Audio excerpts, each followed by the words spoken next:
సమస్యలు పరిష్కరించాలని రాష్ట్ర వ్యాప్తంగా జరుగుతున్న ఆందోళన భాగంగా జీవీఎంసీ గాంధీ విగ్రహం వద్ద ధర్నా చేపట్టారు. సిఐటియు ఆధ్వర్యంలో నిర్వహించిన ఆందోళనలో అంగన్వాడీల డిమాండ్లను ప్లకార్డులను ప్రదర్శించారు. ప్రభుత్వం తమ డిమాండ్లను నెరవేర్చాలని అంటున్న అంగన్వాడీ కార్యకర్తలతో మా శ్రీధర్ మరింత సమాచారం అందిస్తారు.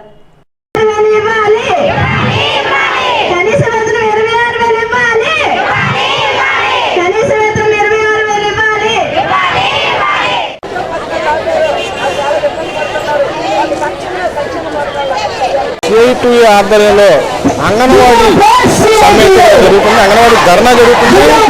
రాష్ట్ర వ్యాప్తంగా ఈ ఆందోళనలు అయితే చేపట్టడం జరిగింది. ఇక్కడ వీళ్ళు డిమాండ్లు సత్యతం పెండింగ్లో ఉన్న 164 సూపర్వైజర్ పోస్టులు వెంటనే భర్తీ చేయాలని చెప్పేసి ఇక్కడైతే డిమాండ్ చేస్తున్నారు. హెల్పర్ల ప్రమోషన్ నిర్దిష్టమైన గైడ్ లైన్ రూపొందించి అమలు చేయాలని చెప్పేసి చెప్తున్నారు. అదేవిధంగా లబ్ధిదారులకు ఆయిల్, కందిపప్పు క్వాంటిటీ పెంచాలి, మెనూ ఛార్జీలు పెంచాలి, ఉచితంగా గ్యాస్ సరఫరా చేయాలని చెప్పేసి కూడా సిఐటియు డిమాండ్ చేస్తుంది. ఇక్కడ మనకి విశాఖపట్నం గాంధీ విగ్రహం వద్ద, జీవీఎంసీ గాంధీ విగ్రహం వద్ద చూశారు కదా, ఇక్కడ ధర్నా విస్తృతంగా జరుగుతుంది. రాష్ట్ర వ్యాప్తంగా జరుగుతున్నటువంటి ఈ ధర్నాలో వందలాది మంది అంగన్వాడీ మహిళలు అయితే పాల్గొన్నారు. వీరి డిమాండ్లు కూడా ఇక్కడ వీళ్ళు ప్లకార్డుల్లోనే ప్రదర్శించడం అయితే జరుగుతుంది. గ్రాట్యుటీ అమలు గైడ్ లైన్ రూపొందించాలని చెప్పి ఈ రోజు సీఎం చంద్రబాబు విశాఖ పర్యటన ఉంది. ఐటీ కారిడార్లో CM Chandrababu, IT minister Lokesh Babu కూడా ఇక్కడికి ఇచ్చేస్తున్నారు. వీళ్ళంతా కూడా ఇక్కడ ఈ టైంలో వీళ్ళు ధర్నాకు దిగడం, ప్రభుత్వానికి వీళ్ళు తలుపు వాణి వినిపించాలని చెప్పేసి వీళ్ళు ఒక ఉద్దేశంతో అయితే ఇక్కడ ధర్నా చేయడం అయితే జరుగుతుంది. ఇక్కడ మనకి కొంతమంది లీడర్స్ ఉన్నారు. ఈ లీడర్స్ అడిగి మనం తెలుసుకుందాము అసలు ఏంటి ఇక్కడ పరిస్థితి ఏంటి, దేనికి వీళ్ళు ధర్నాకు దిగారని తెలుసుకుందాం.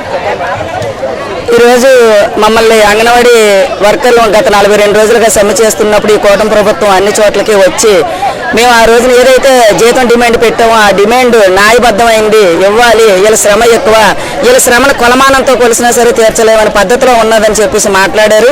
అయితే అదే నమ్మకంతో మాకు పవన్ కళ్యాణ్ గారు, లోకేష్ గారు, చంద్రబాబు నాయుడు గారి మీద ఉన్న నమ్మకంతో మా అంగన్వాడీలకు ఏదైనా న్యాయం జరగాలంటే మా కూటమి ప్రభుత్వం వస్తే మాకు న్యాయం జరుగుతుందని ఆ రోజు మేము అందరం కలిపి కూటమి ప్రభుత్వం తీసుకురావడం జరిగింది. ఈ రోజున రేట్లు అయితే విపరీతంగా పెంచారు. ఉల్లిపాయ రేటు, పప్పు రేటు, అన్ని ₹1,00,000 జీతవానికి కూడా అదే రేటు, 11,500 కూడా మేము అదే డబ్బులతో కొనుక్కుంటున్నాము. మా జీవితాలు గడవడం చాలా ఇబ్బందికరంగా ఉన్నది. ఇవాళ సంక్షేమ పథకాలను ఆపేశారు. ₹11,500 జీతంతో సంక్షేమ పథకాలు ఆపిస్తే వాళ్ళ మా పిల్లలు స్కూల్ చదివించుకోలేకపోతున్నాము. చాలా ఇబ్బందికరంగా ఉంది. సంక్షేమ పథకాలు తక్షణమే అమలు చేయాలి. మాకు ఏదైతే ₹24,000 వేతనం, కనీస వేతనం ఉందో అది వెంటనే అమలు చేయాలి. అలాగే గ్రాడ్యుయేటీ కూడా మాకు వెంటనే అమలు చేయాలి. గ్రాడ్యుయేటీకి ఒక కనిష్టమైన నిబద్ధత లేకుండా గ్రాడ్యుయేట్ని ఇవ్వడం జరిగింది. దాన్ని నిబద్ధత చేయాలి. అలాగే ఎండాకాలం వేసవి సెలవులు, నెల రోజులు కూడా వేసవి సెలవులు ఇస్తామన్నారు. దాని తాలూకు జీవాన్ని కూడా ప్రభుత్వం ఈ రోజు వరకు కూడా ఇవ్వలేదు. కాబట్టి ప్రభుత్వానికి మేము విజ్ఞప్తి చేస్తున్నాము, మా అంగన్వాడీ వర్కర్లు అందరూ మహిళలు మా అందరిని ఆలోచించి మాకు కనీస వేతనం అమలు చేయవలసిందిగా విజ్ఞప్తి చేస్తున్నాం. గత ప్రభుత్వంలో ఇవే సమస్యలు ఉన్నాయి కదండి, ఇప్పుడు కొత్తగా ప్రభుత్వం మారిన తర్వాత ఏమన్నా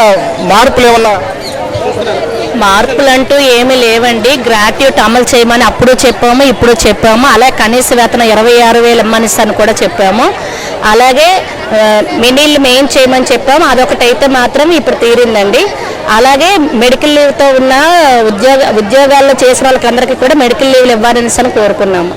కానీ అప్పుడు ప్రభుత్వానికి ఇప్పుడు ప్రభుత్వానికి అయితే ఏవైతే మాత్రం తేడా లేదండి. అంగన్వాడీ మహిళలు కూడా అంగన్వాడీ ఓవరాల్గా చూసుకున్నట్లయితే వీరి సమస్యలు ఎప్పుడు గత ప్రభుత్వంలో ఉన్నాయి, ఈ ప్రభుత్వంలో కూడా ఇవే కొనసాగుతున్నాయి. పూర్తిగా సంపూర్ణంగా వీళ్ళ తాలూకా డిమాండ్లు అయితే నెరవేర్చడం లేదని చెప్పేసి చెప్తున్నారు. ఈరోజు చంద్రబాబు విశాఖ నగర పర్యటనలో ఉన్నారు. మరి ఈ టైంలో వీళ్ళు ఈ ధర్నాకు దిగడం, సమస్య పరిష్కారం ఎలా వస్తుందన్నది వీళ్ళని అడిగి తెలుసుకుందాం.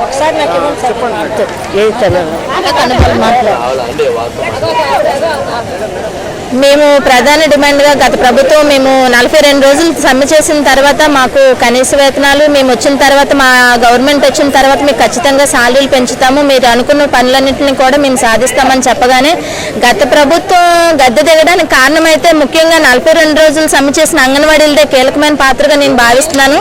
కాబట్టి గవర్నమెంట్కి మేము హెచ్చరిస్తుంది ఏంటంటే ప్రభుత్వాలు మా కష్టానికి తగిన ప్రతిఫలం ఖచ్చితంగా ఇవ్వాలి.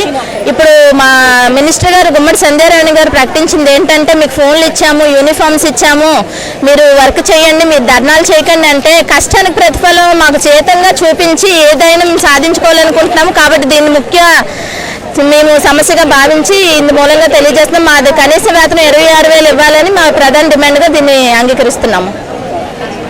అంగన్వాడీ సమస్యలు చూసుకున్నట్లయితే నిరంతరం కొనసాగుతూనే ఉన్నాయి. ఇప్పుడు గత ప్రభుత్వంలో చూసుకున్న ఇవే సమస్యలు, ఇప్పుడు ఈ ప్రభుత్వంలో కూడా ఇదే సమస్యలు. వీళ్ళు ఎప్పుడు ధర్నాలు చేస్తున్నట్టు అంటే ఈ సమస్యల్ని పరిష్కరించడం కోసం సీఎం చంద్రబాబుకు విన్నవించుకోవడం కోసం వీళ్ళు పదే తాత్పర్యపడుతుంటారు. ఇక్కడ గాంధీ విగ్రహం దగ్గర వీళ్ళు ధర్నాకు దిగడం, వందలాది మంది అంగన్వాడీ కార్మికులు అయితే కార్యకర్తలు అయితే ఇక్కడ రావడం అయితే జరిగింది. వీళ్ళ తాలూకా సమస్యల్ని మనం మరిన్ని సమస్యల్ని డిమాండ్లు కూడా అడిగి తెలుసుకుందాం.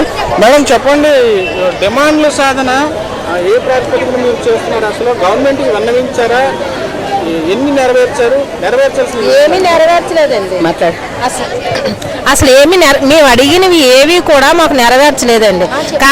కాకపోతే ఒకటండి, మేము మట్టి ఖర్చులు అడిగాము, తర్వాత టీఏడిఏలు కూడా 2017 నుంచి ఇవ్వాలి, అవి కూడా ఇవ్వలేదు. మాకు నాణ్యతమైన సరుకులు కూడా పిల్లలకు రాలేదు.